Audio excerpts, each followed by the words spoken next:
And we have begun the recording. Today is a review day towards our test. We're in the quadratics unit. So let's review every formula that you would have to know. This is the tennis ball lab, basically, to get that, or that spot. All right, first of all, that's called the what? Y-intercept. Okay, and the y-intercept is, finish this sentence, the y-intercept is where x equals 0. So if you have an equation like, for instance, y equals negative 4.9, write this one down, x squared plus 3x plus 2, then I would know that my y-intercept was 2, not because it's the number at the end, but because the y-intercept is where x is 0. If you put a 0 here and a 0 here, then y would equal 2. All right, so that's how you know you've got the y-intercept. How about the vertex? There's a little formula for that one. Negative b over 2a is correct. Okay, so this spot right here, if I were you, I'd label it with a negative b over 2a. So let's see here. That spot. And by the way, it's x equals negative b over 2a. That's important because otherwise you don't know what you have. Do you have x or do you have y? All right, and this was the y-intercept where x equals 0. And then last but not least is that spot. That spot is the roots, the zeros. And I'd say use the quadratic formula. See what I did there? X equals negative b plus or minus square root b squared minus 4ac all over 2a. All right. Root, whatever. Okay. And notice I said x equals. Those are x equals things. All right. Then what if I wanted to know where it was at time 0? Is that here? Yes, it is. Time 0 is there. Where is time 1? Is that automatically like here? No. Time 1 would mean you just put in x equals what? 1. What if I instead put in y equals like 3? That would be a line like this. What would that be telling you if I set y equal to 3? It would be telling you the height 2 different times. Do you get how you could find when was the ball at height of 3? You could do it with an equation with your calculator. Okay? All right, so there's kind of a big overall big picture about quadratics. And then what else did we do? Well, we've had questions like this.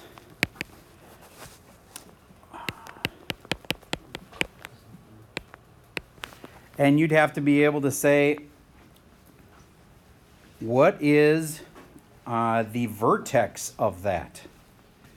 If I were you, I'd kind of just make a quick sketch of it and go, okay, wait a minute, I've got a better way to make a sketch. I got these little things sitting over here waiting to be used. Okay, and I'm going to put in, this is a V shape that's been shifted 4 to the left and down 7.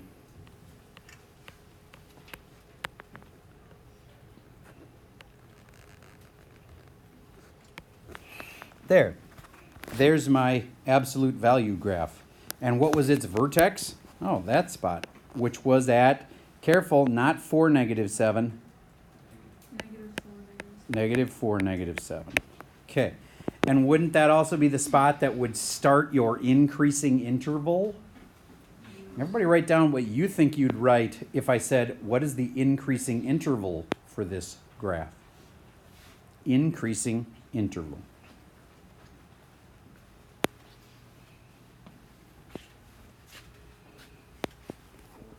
I hope you said from negative 4 to infinity.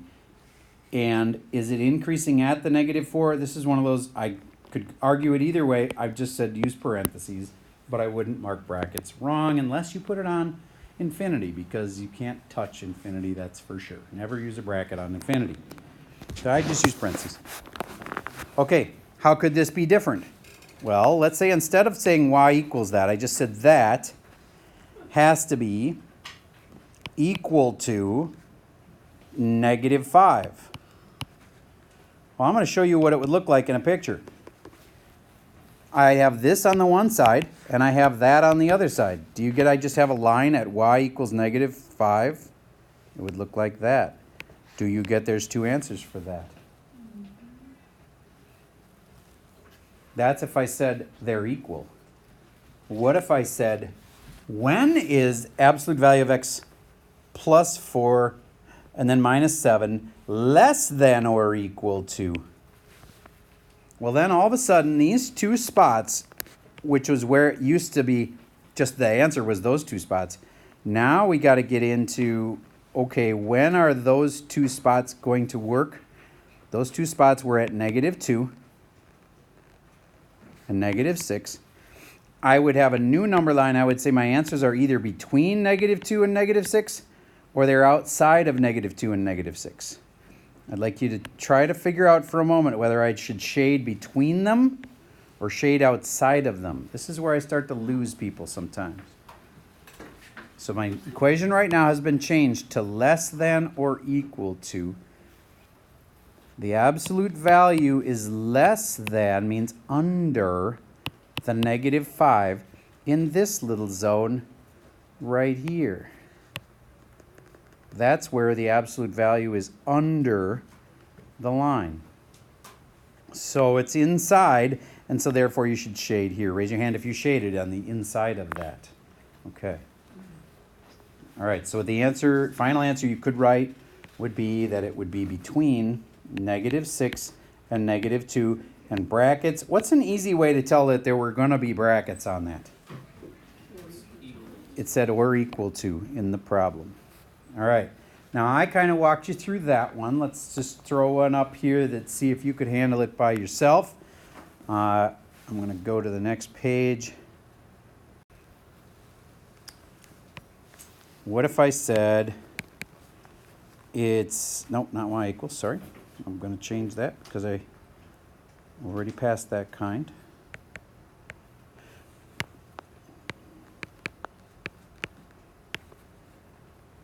I'm going to put it in parentheses like that.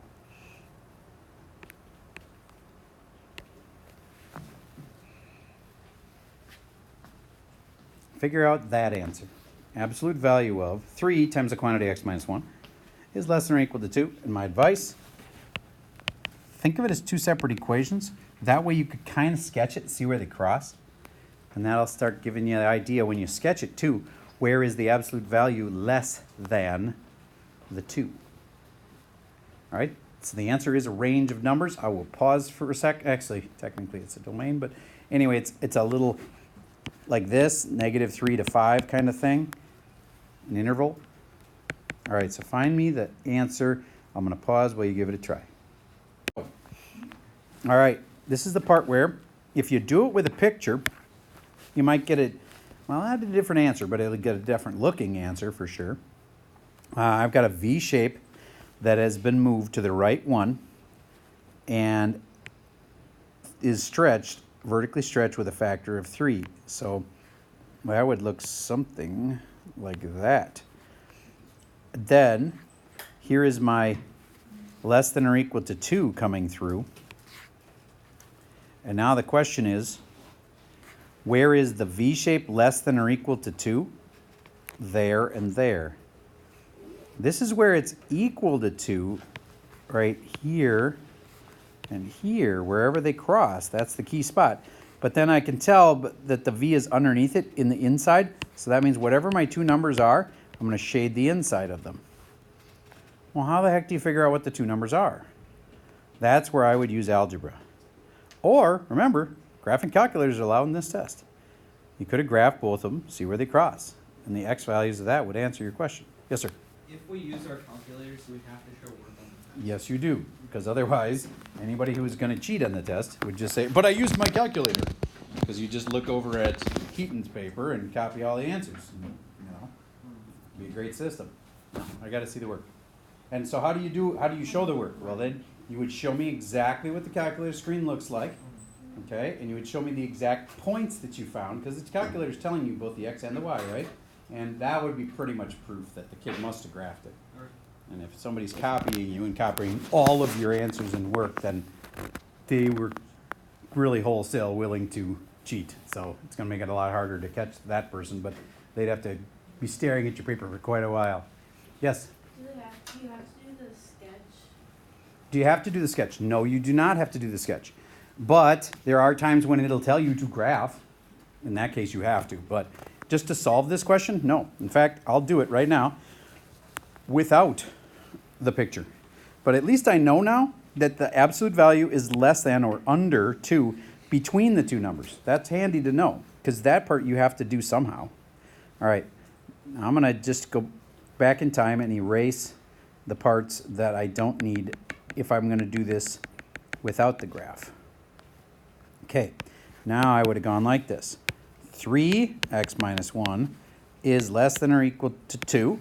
And the other one, 3x minus 1, is greater than or equal to negative 2. Did you remember to change the sign and the greater than, less than sign and the sign on the 2? You got to do both. Okay, then I'm going to divide both sides by 3. And I have, actually, yeah, that's probably the right way to go. I could have distributed it, but this will work. Less than or equal to 2/3. And then I just had to add 1 to both sides. So now I got x is less than or equal to 1 2/3. 1 plus 2/3 is really what that is.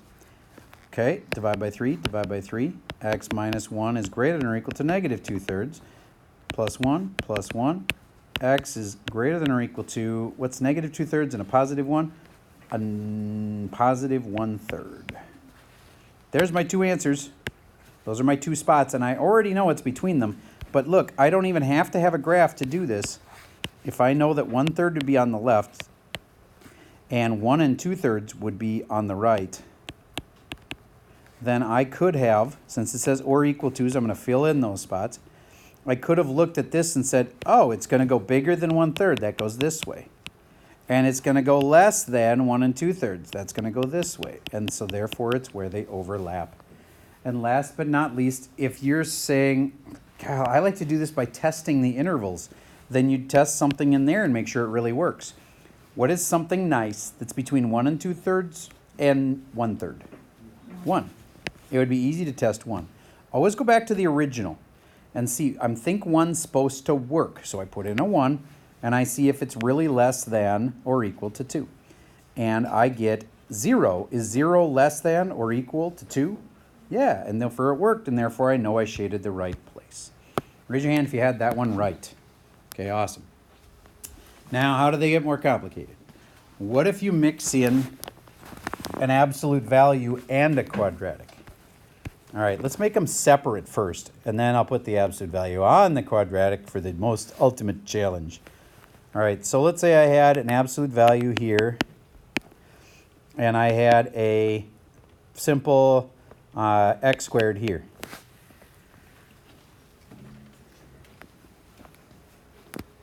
I really think you should make a picture of what's happening, because then you'll know whether or not these two really cross or not. And if they do cross, maybe they cross twice. Maybe they only cross once. So make a quick sketch. I'm going to pause for a second while you make a sketch. And you graph y equals this, and you graph y equals that. Okay, pausing. Okay, I'll give you a little time to get a head start on me here. Let's see how you did. I'm hoping that you knew that this was a V-shape shifted right 3. So something like that. And x squared is just your plain old-fashioned parabola.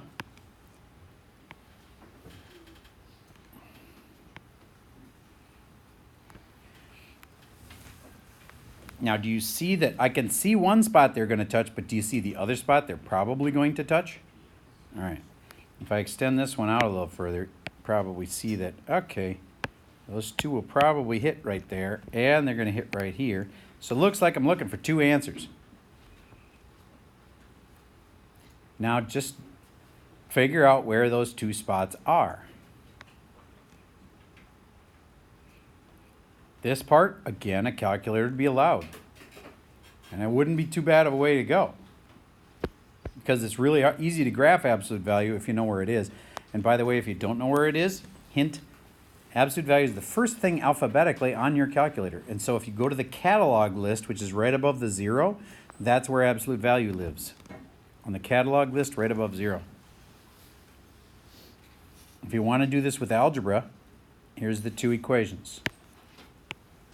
Either x minus 3 is equal to x squared, or x minus 3 is equal to negative x squared. And I have to solve, and that's going to give me two answers, and that's probably going to give me two answers. Is it possible that some of those answers are imaginary? Yeah. That's why we're expecting only two answers, and we're going to get four. That's why you really have to be able to check them to make sure that you're not just giving nonsense answers. Finishing the solving of this one,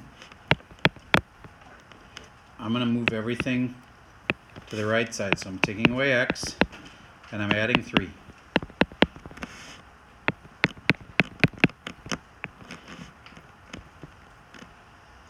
All right, that one can't factor.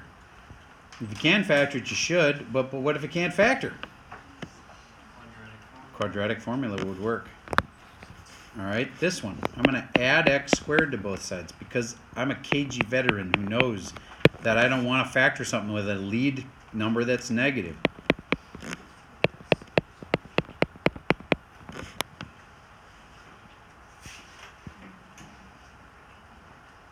That one also isn't going to factor. Anybody get it to factor? Okay, so then I have to use quadratic formula on both of them. Definitely thinking, dang, I should have graphed it. You know what I'm saying? Because that would have been a lot faster.